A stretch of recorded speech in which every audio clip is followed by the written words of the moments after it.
Howdy, space cowpokes! Welcome to another live stream for Deadlands Lost Colony, Maw of Oblivion. Welcome, Mr. Daryl. How's it going, buddy? Hello. Doing good. Yeah. So let's do a check in and just see how the old game changer's doing, because that's usually how we started with our Kickstarters. But We're in the middle of it, so let's see where we are. Oh my right, God. we've got just a few seconds under 9 days left, so that's good to know. Good to know. We will start exactly 9 days from now. But wow, 18.5. That's pretty good, guys. That's fantastic. Awesome. Thank you, everyone, for coming to play. Right, right. We like it. We hope you like it too. So that's pretty fantastic, and we're already well over 300 backers, which is a Spread good the number. word. More Right? backers. That's true. We could always use the help. So if you guys have backed, and Daryl and I were just trying to eke some numbers out. So on our previous game changers, we kind of had a little on the pledge levels that told us the number of backers, and I think that's been tweaked. Hopefully we'll get that back. But we were fishing around the back end. I know, right? We've made so many changes. It's amazing how much back end stuff goes on. I mean, even just like with payment processing, like you think that'd be a very easy, already done thing, but it's like, no, it turns out PayPal is very particular about what we can and cannot put. Like, we can discount products, we can't do discount shipping with PayPal. And I don't even know why PayPal even knows what people are paying for shipping versus product. Like, why doesn't it just get a number and then, nope, PayPal knows. PayPal knows what you pay for shipping. And not to toot our own horn or whatever, but the big reason for all these changes and pushes, right, is that user experience. Where if someone's like, "Ooh, I didn't like how this went," we're like, "Okay, let's see what we can do to make it better." And then things change on the back end, and maybe it's better, and sometimes it's not. And then we're like, "Oh, moving around again, just trying to make it as good as possible for the people to use." Right, and it's all user experience is number one, and then even just figuring out like how to do upgrades correctly, and how and then there's a whole bunch of rules with credit card. Anyways, that's we will not not super talk interesting. about upgrades at all. Right, we're not. It's working though. It's supposedly working now. Really, so good. Yay. But one of the cool things we did find is that like over 50 of you guys have already gone in for the $150 print prospector, which is like the highest pledge level. And so the cool thing about this is that you guys are the ones who didn't get in on the first Kickstarter, but want to get all those goodness and then all the stuff for Lost Colony. That's what I'm really excited about, is we put something like this out, and people that kind of missed it the first time, it's got that visibility. That extra visibility of, oh, maybe I missed out, and I can get this now, because like we've got one of those boxes at our local game store, but most game stores don't, so this is the way to get it. Right, and getting on that, and so even like overseas folks, we understand your pain on how expensive it is to ship stuff from this side of the pond to that side of the pond. Do we ever? Right, get in on the game changers, and you can combine those. So even if you do this one and next one, combine them. It might take you a little bit longer to get your products, but you'll get the good discount. So that's awesome. But one question we got was what is new versus what is in the original. So on the print processor is really the easiest one to look at. Almost all the other levels are pretty much like very much new, including the digital and the print prospectors. Those include most of the goodies from the old campaigns, like all the goodies from the old campaign, and then we're also offering like 3 things that have been released since then, which is a book. There's really 3 new products that we made for this. One is Maw of Oblivion book, the game book. 2 is the pawns, which we would have done with the old game, but they didn't exist at the time. That's one of the things that we were looking at as a missed opportunity when we did this. Like, oh, we could do pawns now, which kind of pick up that thread. And then the third is the map. And we'll probably talk more about the map as we go. But really, those are the 3 new things, and that's shockingly why those are for the physical. The mill tier is just the new stuff. So if you got the old stuff, all you need is the Ranger. That's it. That's the new things if you want all the new things. Yeah, and the bounty cards are new too. Yes, so if you want the collector's edition bounty cards, those are new too. And then the Billion Miles from Home. So that's when we got a question like, what is that? So that is something we put out after the first Kickstarter, but it is a is this the novel or is this the adventure? No, it's an adventure. Yeah, it's a John Goff adventure, and I can't remember if it was part of the digital files in the original or not. It's not a print product. It's a digital only. And you go out into the dark, even farther past the belt, even out past I just forgot Chanaqua, the Jupiter style planet, even out past that to a distress signal, and there's a giant space monster out there. Spoiler alert. And so I love giant space monsters, and it's a cool adventure, and it fits well with our spacefaring theme.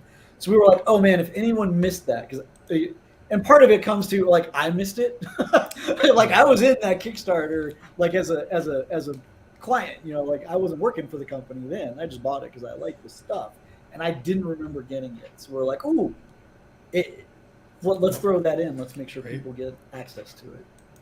So yeah, and so the other easy way to look at it is like all the stuff below the ampersand on the $150 print prospector and digital as well. All of this is from the original campaign. So it's the box set, which has got Lost Colony, which is the hardcover, 192 or more pages. The GM screen, which is via physical. The Widowmaker Adventure, which comes with the GM screen. The Harrowed cards in print, which are very cool because Harrowed is a little different in Lost Colony than it is in Deadlands, which is awesome. And then without the cards, you can just roll a die. There's a table that you roll and see what happens. But with the card, you get like A, cool art, and B, there's just something tactile about this giant card with an evil face on it. Telling you, by the way, you're going to have to murder somebody in the next 24 hours. I love it. I even got my deck right here because I had them out. Let me get you big so people can see them. Boom. These are the Harrowed cards. Oh, those are nice sized. Oh yeah, they're great. Yeah, they're the same size as the action deck, and you just flip one, and it's mischief. You know, where you're gonna have to make some trouble, and they also control your dominion. And one of the fun things, the reason I've got my deck out too, is when we talk a little bit about the arcane backgrounds. You know, where Harrowed have dominion, where this monster could take over, or you could gain dominance over it and be in control. The same exact mechanics apply to the Razor Jacks, where you've got this Manitou installed in you, and you're struggling for control. And you've got the exact same Dominion thing, and the same Dominion cards apply. So those same resources now you can start using them in different ways for different characters. I can't wait till we do the Razor Jack deep dive. I think what we're gonna do is maybe end of this week or early next week. We'll do the Razor Jack as our drive-through RPG exclusive. Sure. And so we'll clearly do another stream to talk about those because everyone likes new arcane backgrounds. So they do. That actually, I was a little surprised. I didn't. We wanted to add definitely some material for some new stuff, new toys for people to play with. Whether they be for your spaceships or gear that you carry, or the powers and arcane background. People have been really excited about the arcane background, and that's great. Yeah. I mean, come on now. I mean, everyone likes arcane backgrounds. Like they're good. And then this one is super cool. I mean, I like how it works. So we will definitely do a deep dive into that arcane background on another stream.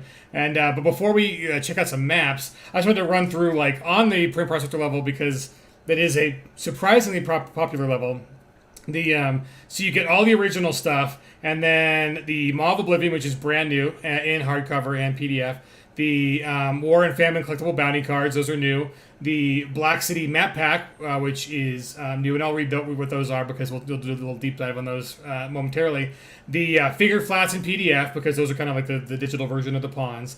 The pawns in print, which is not only covers Maw of Oblivion but also covers material we would have if we were doing pawns for the box set for the original. So that's there. So we're kind of like we did with Savage Rifts. We're kind of making up. We're infilling. Yeah, there's some backfill, right? And the digital version of the pawns is always the figure flats. Yeah. So if we put pawns in a level, we're going to put the figure flats in that level for the digital side. And then also included, as we just mentioned, the Billion Miles from Home Adventure in PDF. And then the GM screen inserts. So if you have that really cool GM screen that you can pop the inserts in. Although they're handy just to have handouts anyways, even if you don't use them for the insertable the GM screen. But if you haven't picked that GM screen, I thought, as a customer, I'm like, it's a little pricey. But the great thing about it is it's so versatile because of those inserts. We put these inserts out for all of our settings. And it's like, oh yeah, it's clearly worth being able to swap out. You have one panel for all the stuff from just Savage Worlds Core you want, and then you can swap out the other panels for the individual setting stuff. And it's for that versatility. It's it's worth it. So you could splurge a little bit and pick that up. And then the the power templates in PDF, and those I believe were added after the original Kickstarter, and then the Banshee Screams novel in print, which is really cool. Maybe we should get the author of the Banshee Screams novel here too. There you go. Things we can do. Yeah, we got time. Yeah. Well, and there's a limited number of those novels left. That was one of those we kind of also realized, like, oh, was this in the box? Apparently it wasn't. Well, let's throw it in. Why not? Because we've got X number, and I don't think we'll sell them all. But yeah, but I think we're a third to a half. We're a third of the way through them, so yeah, it's like, oh wait, that can come up. Yeah.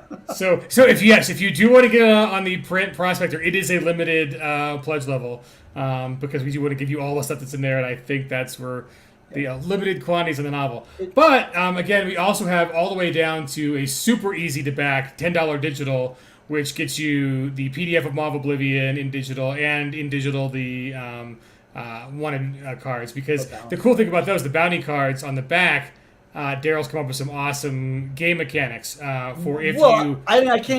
can't take credit for those, right? Because like when you take out War in the first one, if you destroy him rather than trap him in the spirit box, which is kind of the default way.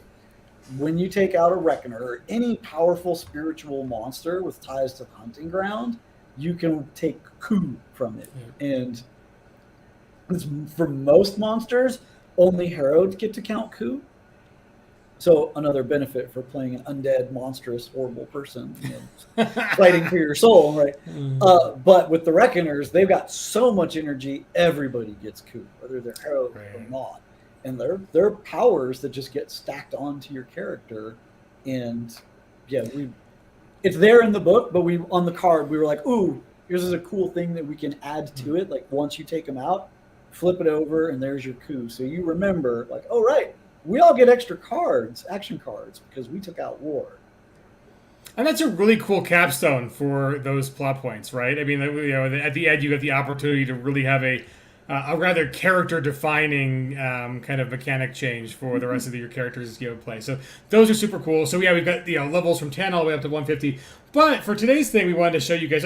Let's talk about the map pack. And if you notice, unlike Kickstarter, we do updates. So if you haven't checked this out already, at the very top of the campaign page, you can find the campaign page by just going to Pinnacle Entertainment, pegging.com, and then right in the middle here is Lost Colony. We'll take you right to this Game Changer page. But we have tabs for the campaign, frequently asked questions. So if you've got any questions, you're like, hey, by the way, people ask them, we put them on there. Right? So unlike Kickstarter, these are when you pledge is when you're charged. And but we do have upgrades, and the whole thing talks about how to do the upgrades. So that's kind of the facts. But on the updates, we've got, 3 so far. The first one was, hey, we're funded, awesome. And if you guys haven't yet commented, leave a comment on whether you want to do a bestiary entry or a Savage Tale preview. Bestiary's winning too right now. Right, people like the monsters. And then number 2, there was a really great Tabletop Tango review that got posted just. That was an awesome review. I was so happy to see that. Under 8 minutes, guys. So if you want to know what it's about and get here's the map. You can actually see the map where Daryl was just talking about way beyond the belt, and after we go to but if you want to get an independent take on what the Maw of Oblivion is. Carl at a Tabletop Tango did a really great job on this. What I was super excited about from that review is he is a longtime fan of the setting. And that's always your worry as a writer coming into a new playground like this. Like, oh, this is my first Lost Colony product. Like seeing a longtime fan embrace this and be like, oh, cool, this feels right. This feels like good new stuff for a setting that I already know and like. I'm like, oh, whew, okay, cool. Right, and Carl just happened to be running the original Lost Colony plot point when we came up with this. So he was like, we know we got to send him a review copy because he's nose deep in the original. So we'll see what he thinks of Maw of Oblivion. So that's an awesome one. And then third one, we're talking about today's stream, and then some previews of the really cool map. So there's a couple zoomed in shots. This whole chamber thing is really cool, but we'll get to that in a second.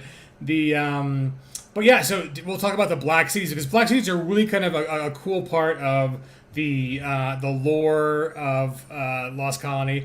And again, because we're doing a little bit of backfill, we've got 2 of these really cool maps. Let me read you the sales pitch. This would be faster than me rambling, but it says the Maw of Oblivion itself is inside a black city floating in the belt, the same kind of structure that appears on Banshee. This double-sided wet-dry erase 30-inch by 24-inch map features claustrophobic tunnels and alien corridors for the heroes to explore on one side, and a larger containment chamber, control room, and trapped passageways on the other. Although designed with the climactic battle from the Plot Point campaign in mind, these same halls can be reused for locations within the Black Cities on Banshee or other ancient structures from Kragan tumbling through the belt.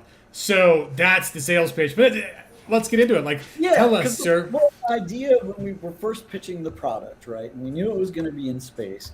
And one of the questions when we do something like this is, do we do a map at all, right? Like, if we've got maps, like they're going to be fine. Do we need a new one? And if so, like what's going to be valuable? And one of the things that we do a lot with on Banshee back in the old campaigns, and are going to go back to, not too far from now, right? You've got the Black Cities, and as a science fiction fan, everybody knows what this looks like, right? It's got that H.R. Geiger, feel where it's like semi-organic and nasty, and there's dark shadows, and every corner could have a little, grates that stuff's going to come out of, and and it's a Deadland, right? And if anyone, those of you who know what Deadlands are in the Deadlands setting, like that is where is literally a waking nightmare. Oh yeah, John Doom. I literally, that's my pitch. Spaceships. I love it. But yeah, it is a waking nightmare, and this is a pre-terraformed place where you might as well be in hell when you're in these, even though you're in the real world. And they were created on a different planet, a place called Kragan, which isn't on the map anymore, right? And most of them ended up crashing into Banshee and just landing in different places, and then kind of spread out and grew like cancer. So that's where you encounter them on Banshee. But they did crash onto Banshee from where Kragan was, so they're out in space too. So be they like space hulks or ancient ships or whatever, they're floating out there. And the original games got rules to explore them and all of the horrible, nasty things that can crop up in them. And we're like, all right, there's enough going on in these that it would be handy to have a map when you're exploring them, when you're moving around through them, and when you find good and bad things inside them. Let's have a place to put our figures, our pawns, and things like that.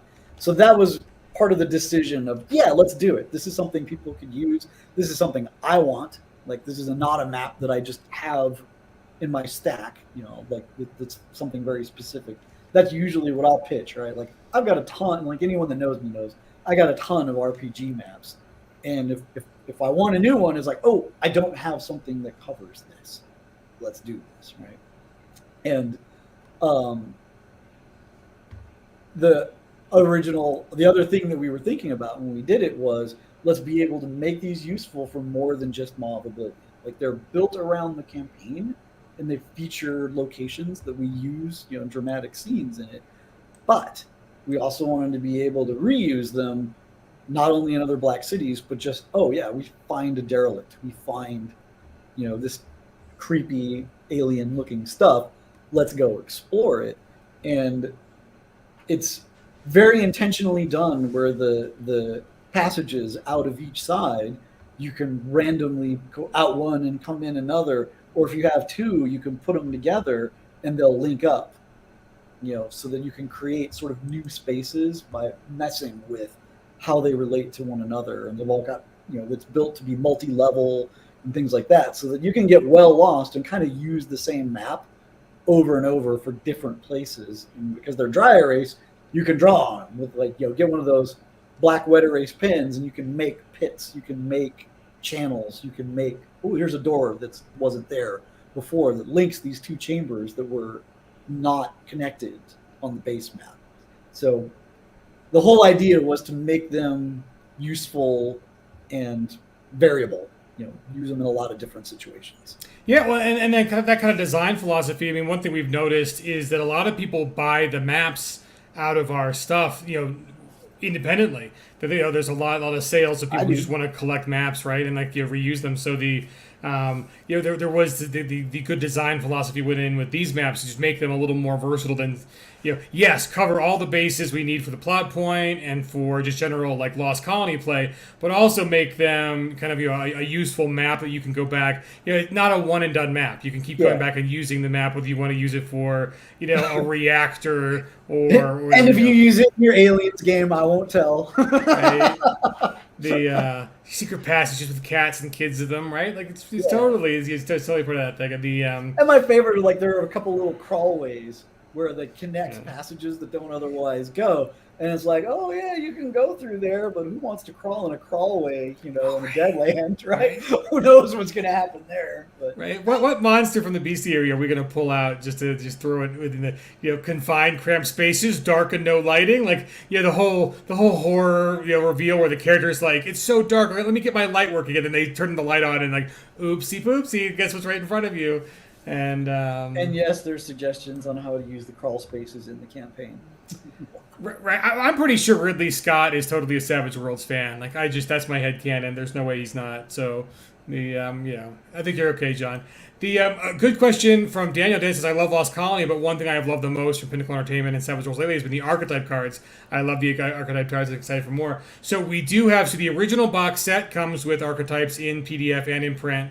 Yep. And we had a discussion on whether we should add another round of archetypes. And on this one, we decided not. We decided to keep it simple. Like we've already got spacers, we've already got ex-pirates.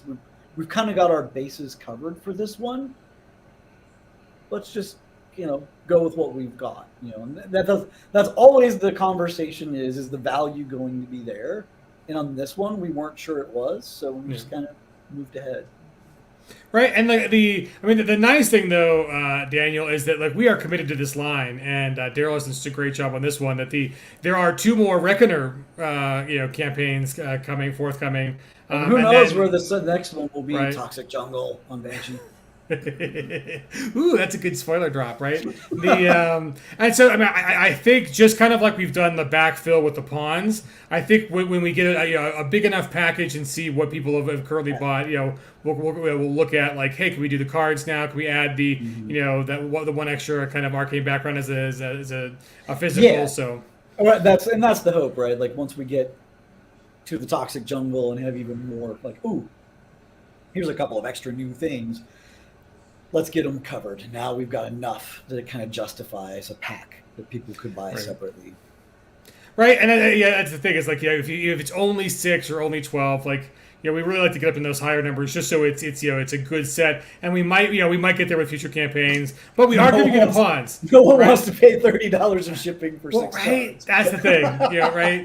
And we also got to consider it's harder for us to do campaign exclusives that never make it to retail, because it's a lot of development time and cost, and then it's just the campaign. There's no legs on those products. So if we can get up enough to the archetype cards where they do have legs in retail, that's the kind of where we want to be. But we are definitely excited. That's why the cool thing though is that all of the archetypes from the original set and then the new pawns and some new characters are going to be in the pawn set. So that's kind of where we put the focus of this one, was figuring that between the two, giving you a big kind of PDF or print of the archetypes versus just the archetype card style. But this is why it's a great question, right? The more you guys ask for it, the more we'll be like, oh, okay, cool, let's do it. Right. You just gotta convince Simon and Shane. So exactly, just keep asking for the stuff that you actually want, right? And that matters to us. Totally does. Absolutely. Yes. And then let's see, John, do a new question. Do those jungles have banshee versions of mosquitoes? Oh heck geez. Yeah. You don't even want to know.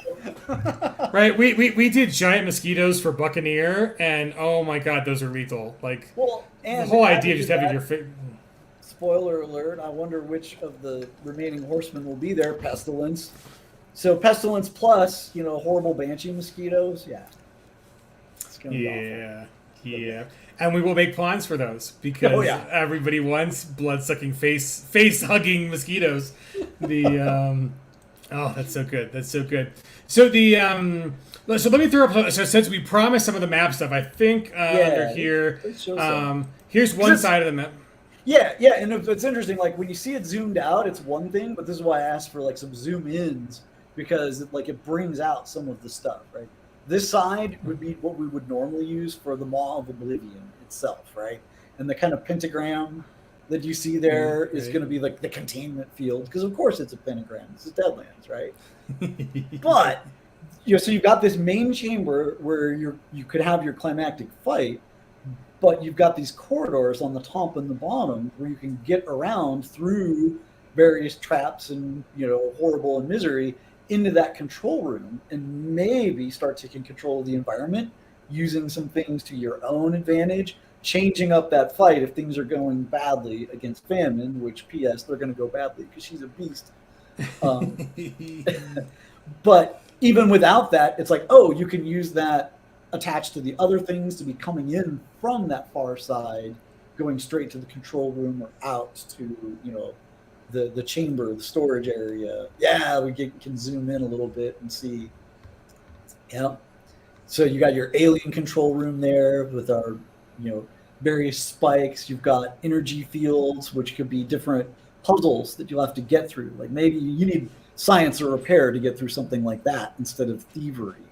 You're going to have to interpret these crazy alien panels that the Krogans built. Then you've got like the pit where that you can fall into down in the middle with the platform on the one side where Famine is going to start. But that could be anything. Like as you're zooming in, you can start seeing the cool details in the walls to bring out those organic shapes. That these are those Nautilus style twisted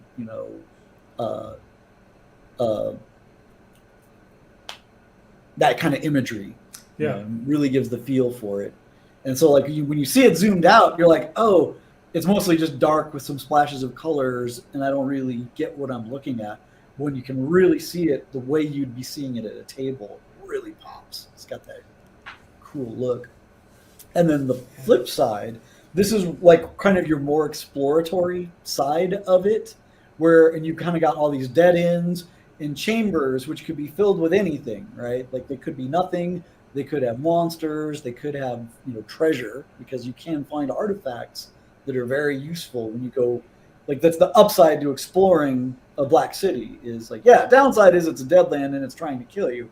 Upside is there are secrets there, and these secrets can be used against the Reckoners or the people that made the Black Cities in the first place, the Skinnies, who are like a whole other faction.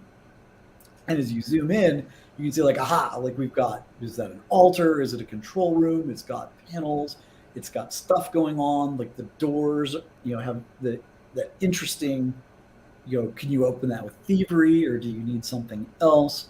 You can see one of the crawlways down there at the bottom, and it brings out kind of the multi-level where you got to go up, you got to go down, you got to move around and get lost. Yeah, those are super cool. So yeah, we wanted to do. Let's see, how do we zoom back out? This one. Nope. Oh, here we go. Boom. There it is. So yeah, we wanted you guys to be able to see those because the yes, these Black Cities, they're dark, but the actual, when you get in on the map, so whether it's going to be for hopefully future VTT products or when you actually have the map in your hands at your table. There's a lot of really cool detail, and like you said, like the H.R. Geiger stuff, and it's creepy cool, right? I mean, we actually get in there and look at what's going on. There's even just looking at the maps and like whether or not like you said like there's a the pentagram on there, or the you can actually see the swirl where it might be like the actual black hole. Just kind of the etchings on the table, and you can kind of see some. It's fruit for your mind to kind of explore and extrapolate from. It is, and a lot of effort went into making them tactically useful, right? Like there are places to hold. There's open ground where it's like you want to get to, or if we're in a firefight in a corridor, there's going to be cover, or that there's a lot of thought that goes into like rather than just a series of rooms and not necessarily having a flow and a story to them. We want there to be flow. We want there to be story. We want there to be tactical differences between different places on the map. So, you know, when you play, it matters where you are. So true, so true. The so Starla asks, is there a space station with a casino in Maw? So there's one in the Yes. original, right? Yeah.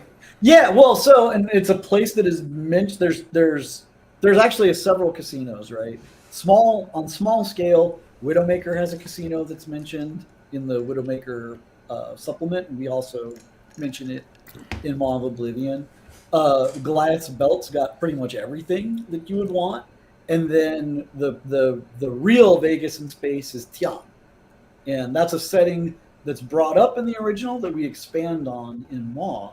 And Tian is the ship that it started off its life as a massive freighter for the descendants of Warlord King from Deadlands. Nice. And so they came over with this freighter, and then of course the gate closes and there's nothing else left to do.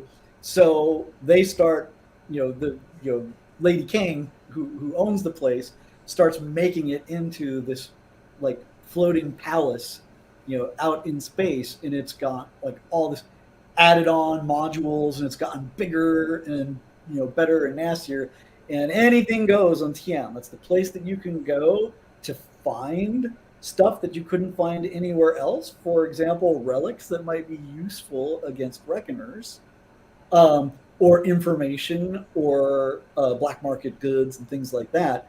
And because it's a spaceship, whenever the UN starts heavily patrolling an area trying to find them, they just kind of move somewhere else. So like it's always a bit like finding where Tian is, but once you find it, you can dock. And there's a Savage Tale in the original one where maybe Lady King herself owes you a favor, and that pays off in this one if you've done it. And in fact, like there's a direct reference, like, hey, look, by the way, if you haven't already done this, you can do it without. But if you've got this, if you got the original, which we assume you do, maybe start them off with that Savage Tale since you're already here, and that's going to be the cost for getting your information or your relic, rather than having to pay hundreds of thousands of credits. Nice. No, so that's really nice. I kind of like it's a great segue into like the kind of the next little topic, because we're already over halfway through.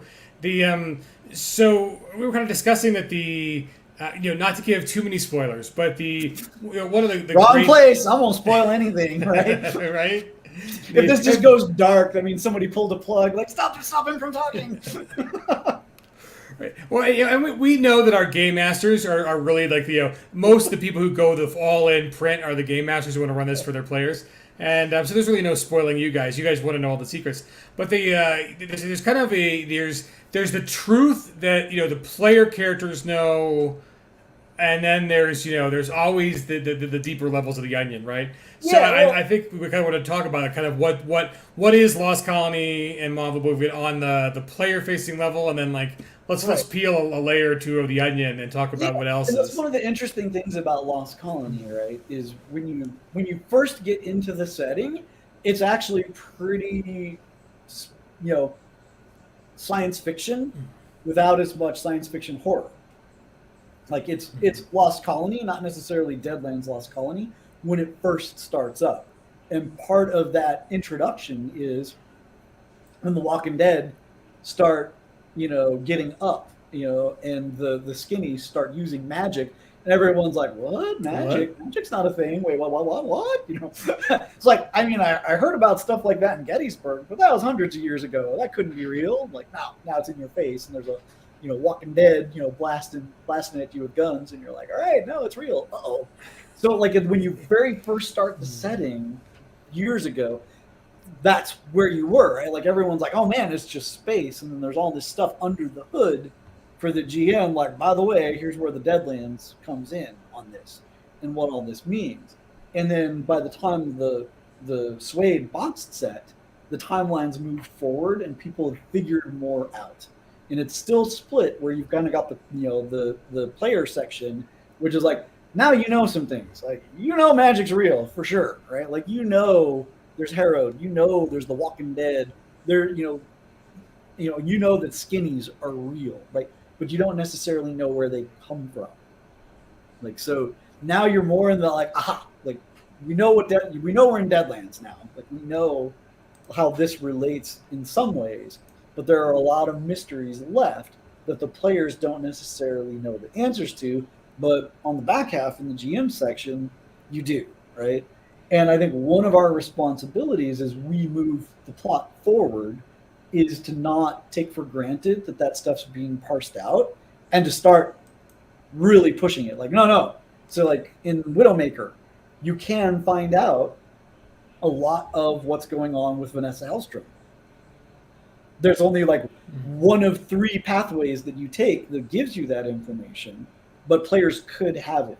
And so it's like, okay, in Maw of Oblivion, like let's start there. And by the way, pitch and say, by the way, if you haven't done Widowmaker yet, you might want to. Now's the time. Yeah, now's a good time. Or and it can lead into events here, or you can just go here. Here are ways to introduce that information to players that haven't gotten it yet. So we're kind of bringing everybody up to speed. So it's like, you should be clear now. Vanessa's possessed by a demon. Like that, she might just be a demon. We're not really sure, but she's not on our side, and maybe it's not a good thing if we keep feeding her reckoners. Like that might come back in a bad way if we keep doing that. And that then sets up the next things like these. It's not just we're up against the reckoners. It's if this is a race, we've got to take them out before Vanessa can Pac-Man them and take their power, because every time she does, she's getting stronger. And it's more, I think, fun as a player to know, this is a race. Like this is a thing that we have to engage with. So we bring that out, right? But do it in a organic way, so it's part of the plot as you go. We don't just dump it on you. It's like, all right, if you missed it in Widowmaker, here are ways to find out. Here are these elements that we can introduce. One of the other things that you can find out in Widowmaker is about Kragan, which is now the Belt, right? It was a planet full of evil dudes, right? That were an entire civilization that worshipped the hunting grounds and, sacrificed and enslaved and did all of that horrible stuff. And what you can find out and what we'll push to like start reunifying like what you don't know versus what you can know is Banshee took that planet out.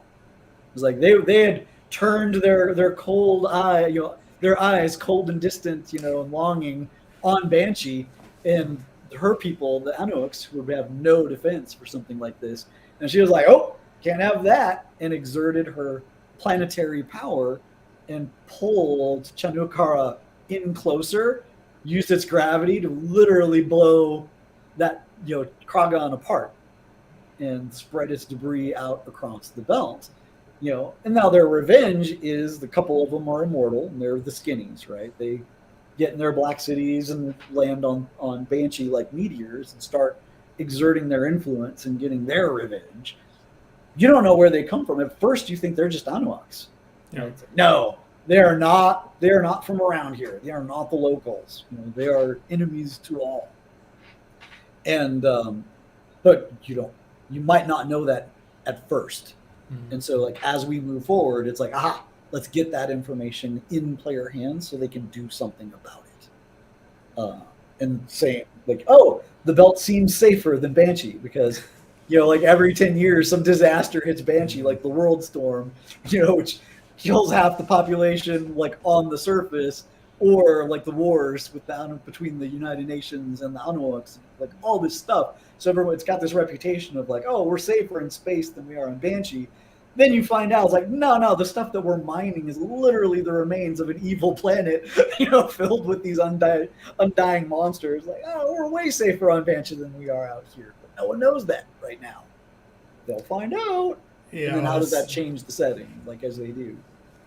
Yeah, so I mean, and what you just said, if you were listening carefully, listeners, is some really good kind of a few, not really spoilers, but sneak peeks on the possible big bads after the Reckoners, because we're not ending it with 4, but there's a lot of bad guy factions like to deal with. And with each book we're kind of focusing on one, but like in the first plot point, war is the focus. But in that one, a skinny these ancient, immortal sorcerers that are, inhabit other people's bodies, has basically tapped War's power. War was weak enough that this skinny could use him like a pawn. And it's like, oh man, that's even worse. Like, we've got to get this tool out of his hands. Famine's on our own, but as we go back to Banshee, where the skinnies are, they're going to be a faction that you're going to have to deal with. They're strong, right? They're bad news, and they're an ancient, apocalyptic evil of their own. And then you've also got the United Nations, which are not your friends in the faraway system. They make more trouble than they solve generally. It maybe with good intentions, like a lot of things in Deadlands, like there might be good intentions behind, some of these activities, or in the Reaper's case, there's no good intention at all right now. They're just out to screw everyone over. But they're people that you're going to have to interact with, maybe form painful alliances with in the short term, but eventually they're problems that need to be solved. Yeah, no, it's so good. I mean, that's what I really like about Lost Colony is that just kind of. I'm playing catch up because I missed the first Kickstarter, and just reading into it and just seeing where so many cool loose ends, I guess you'd say, from Deadlands, and how those got pulled through and how those are getting resolved. I mean, periods are put at the end of some of these things, and right. I mean, like finally, right? Yeah.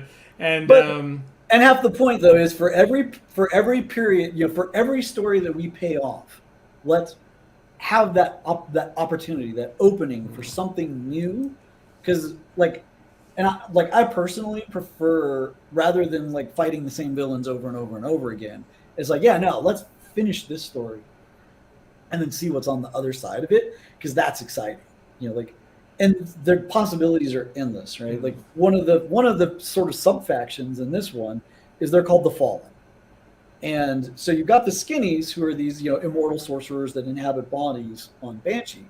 The Fallen are spirits that were left behind on Kragan. And as people found their rock and got in there, they tried to possess them just like the Skinnies possess bodies there, and just burn them out like in 5 seconds flat. And I was like, okay, that's not going to work. But finally, enough people kind of get in trouble or die around there that they send a team of psychers to handle it. And psychers, they've got the hardware for these things to take over and use. And so you've got this group of, I can't remember how many, I think it's 9, already powerful psychers that are now being piloted by these undead spirits. And these undead spirits, they're the guys that were left behind by the Skinnies, so that it's not like they're working for them. Like, they're on their own, right? They've got their own agenda. So if we take out the Skinnies, there's the Fallen, or vice versa. Like, you can meet the ghosts in the machine and they can kill you. Yeah, right. Yeah. No, I mean, that's really, there's so many itches that get scratched by this setting. I mean, I think the kind of the Amazon completion of the Expanse, was really kind of got a lot of people are urging to, really, like something like the Expanse. And if you think about the Expanse, I mean, there's the proto molecule is basically magic, right? Like that is hand wavy, super magic-y. What it does to certain individuals, and you got a great scene where there's literally a proto molecule guy who looks like an ogre tearing apart a ship, right? It's like, that's definitely on the fantastical side of science fiction. So having arcane backgrounds here, I think is kind of our answer to that kind of that goodness, that element, that trope. And the great thing is, we've just got magic, right? Like that's the peanut butter and the chocolate in this setting is, there's ghosts, watch out, and where it mixes with science is we have these spirit traps that Vanessa Hellstrom built. So it's like, you might have essentially a Faraday cage installed in your spaceship that you can retreat to if space ghosts, are messing with you. Coast to coast. Get in the Faraday cage and they can't get us in here.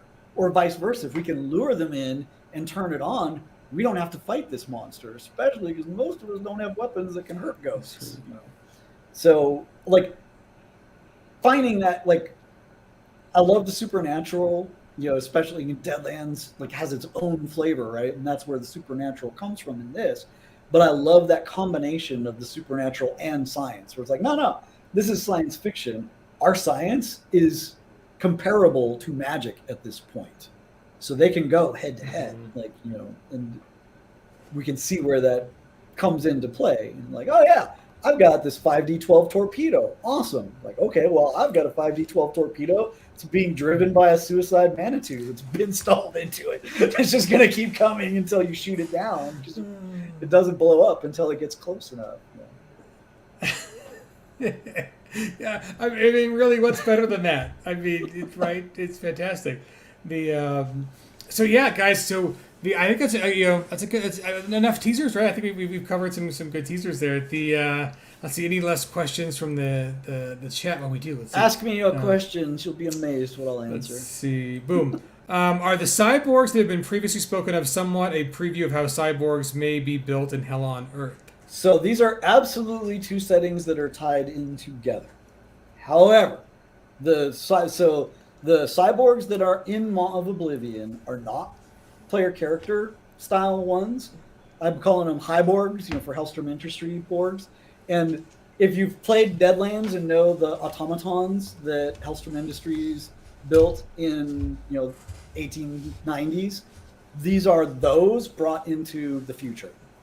So they're patterned off them, where they've got like a minigun arm instead of a Gatling gun arm, and they've got the big claw that the other ones do. They're big, they're tough, they're more advanced than their brethren from hundreds of years ago, but they're patterned after that, not necessarily after the cyborgs that you'll see in the Space Companion, Science Fiction Companion, or Hell on Earth when it ever comes out.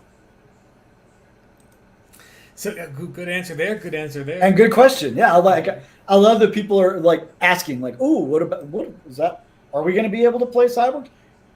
Maybe someday, but that's not what this one's about." What did you ask, John Doom? I'm not manning the back end of Twitch to make it behave nicely for the. It doesn't like autobots. Let's see. Tell you read. So same characters for all PCs.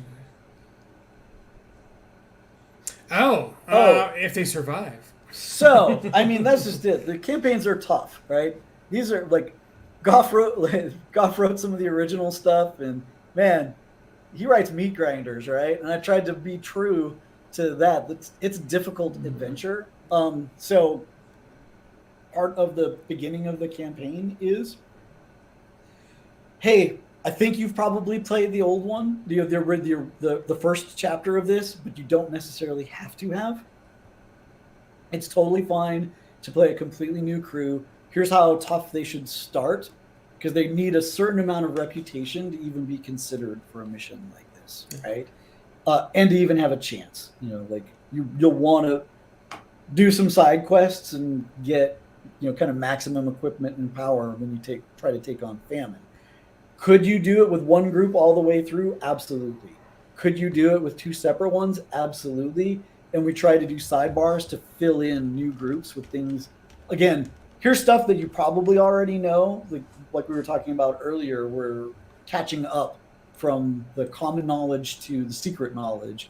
It's like, here's the secret knowledge that's going to come into play. Here are some ideas to bring it in if it hasn't already happened for your group. Yeah, and that's all right there at the beginning. I mean, there's a really great little succinct, getting you up to speed. So yeah, that's for people to do, and then for characters, we've got mechanisms within the game. NPCs that have already been introduced, others that are new, that are going to be able to help you along that path, or means to find it out on yourself. If you're playing that researcher character, that it really feels like you should be the one to figure this out. Awesome.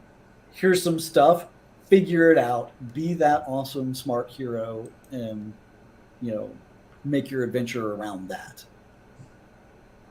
But it's all about options. We want people to have fun their own way when they play these. So. No, that's a great way of looking at it. Yes, got it. If they survive. Yeah. Yes. Not a good assumption. I mean, again, Yeah. Mr. John Goff. Well, The like I said, there's on a lot of these too. There's an easier path and a harder path, and the easier path is kind of what we assume people do because the hard path is really really hard. In the first one, most people are gonna don't even know the hard path exists essentially. So a group could go straight for the throat, and they could end up done with that first one and not even be. They'd just be partially into veteran if they really. Oh yeah, don't if you just do side if you quests do and go straight through. the capture versus kill of War 2, Yeah. If you just if you stay directly on the path, you can still be pretty low level, moving into this. There's other ways to do it, and because there's so many variables, that's why we say, hey, look, do it your way. Here's some advice. If you're not coming on the path that we assume, here's how to get onto it, cheap and easy, other than just starting over, which you can also do. Right. Well, that's the genius of the plot point campaign, right? Is the ability to kind of mesh those two things and like you take those options. And everyone says I run my plot point campaigns my own way, and it's like great. That's exactly what we want. Like that's exactly the way. Right, we would give you the rope if we didn't want you to do tie knots or hang yourself with it or whatever. Something good, have fun with it. GMs hang other people, please. Right, yes. That's entirely why plot points are structured that way, is to allow that liberty, the freedom, the kind of the pick and choose, or if stuff just goes wrong. Right. And you can go straight through, or you can be like, hey, there's all these spaces to go explore Savage Tales along the way, and maybe you get a benefit for doing that, or maybe you just get killed. Right, it's kind of like air traffic control, right? It's not like railroady where it's like you have to stay on the rails, but like it's like there are lanes. There's a problem. But if you need to make an emergency landing or switch it up, here we go. And the whole point of a plot point is there are these beacon locations. It's like I don't know where you're coming from, but you can get here. And once you get here, here's where you can go. And I don't really care which direction. Eventually, you'll hit the next beacon. Take the long road. That's fine. Yeah, it's all good. So it looks like we got through the questions. So, guys, the vote on the update number 1. Leave a comment on whether you want to see a bestiary or one of the Tall Tale previews, and we will get that stream in the works. And I think we even figured out a couple other streams we could have between now and the close of the campaign. But we are just in week 2, and there's 9 more days, or 8 and fewer days left on the campaign. I can spoil one of the Savage Tale names. Oh, Hellstrom Industries Strikes Back. Right, as long as we're in space, somebody has to strike back. Someone's got to strike back. Right. It's got to be HI. He's been messing with them. So good. That's another fun thing too. But Return of Vanessa. Yeah, right. Vanessa she never went anywhere. She's fine. Vanessa's got more midichlorians than everybody else in the history of midichlorians, and you just have to deal with it, guys. That's just the way it is. But the bestiary or bestiary? What's your Drithers, Doctor? I like Simon's argument. See, I was a Shane person. I was a bestiary because there's beasts inside.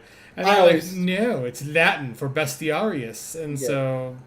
I always say a bestiary. People can figure it out. It's a great thing about English. It's a very flexible language. You get close enough. I believe it's HR. It's pronounced HR Giger.